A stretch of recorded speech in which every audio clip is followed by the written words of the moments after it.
নমস্কার বন্ধুরা, আজ আবারও হাজির হয়ে গেছি আরও একটি রেসিপি নিয়ে। আজ বানাবো এগ রোল। এখানে প্রথমেই আমি 1 কাপ ময়দা নিয়ে নিয়েছি, তার মধ্যে লবণ আর অল্প সাদা তেল দিয়ে ভালো করে ময়দাটাকে ময়াম দিয়ে মেখে নর্মাল টেম্পারেচারে রাখা জল দিয়ে মেখে আমি 15 মিনিটের জন্য ঢাকা দিয়ে রেখে দেব।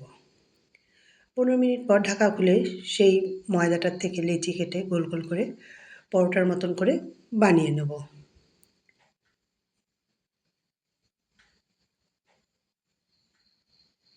এটা খুব বেশি পাতলাও হবে না, আবার খুব বেশি মোটাও হবে না।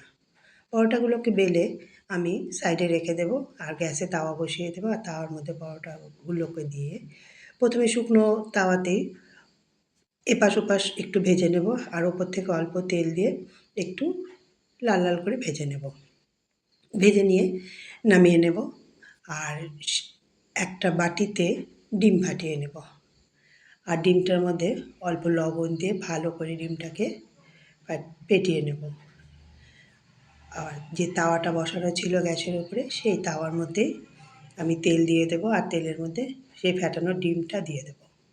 ডিমটা একটু হয়ে গেলে পরে আগে থেকে যে ভেজে রেখেছিলাম পরোটাটা, সেই পরোটাটা প্রথমে একবার দিয়ে আবার পরোটাটা হাত দিয়েই উল্টে দেব, যাতে দুপাশেই ডিমের গোলাটা লেগে থাকে। একটু মিডিয়াম আঁচে আমি উল্টে পাল্টে একটু লাল লাল করে ভেজে একটা পাত্রের মধ্যে নামিয়ে নেব।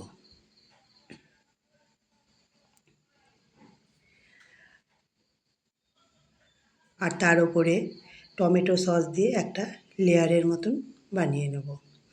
আর আগে থেকে কেটে রেখেছিলাম শসা, পেঁয়াজ, টমেটো, কাঁচা লঙ্কা, সবগুলোকে একে একে দিয়ে দেব।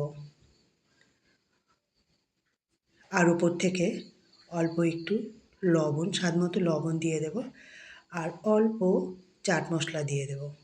আর হ্যাঁ, একটু মেয়োনিজও দিয়ে দেব। এগুলোকে দিয়ে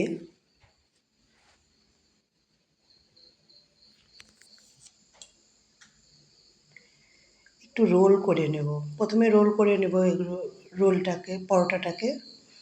তারপরে নিচে একটা টিস্যু পেপার দিয়ে দিয়েছি, সেই টিস্যুটাকেও রোল করে নেব। ব্যাস এভাবেই ঘরোয়া উপায়ে খুব সহজেই বানিয়ে নিতে পারি বাজারের মতন এগ রোল। এটা বাচ্চা বুড়ো সবাই খেতে খুবই ভালো লাগে। এতক্ষণ আমার রান্নাটি ধৈর্য সহকারে দেখার জন্য অসংখ্য ধন্যবাদ রইল। যদি রান্নাটি ভালো লাগে লাইক, কমেন্ট, শেয়ার, সাবস্ক্রাইব করবেন।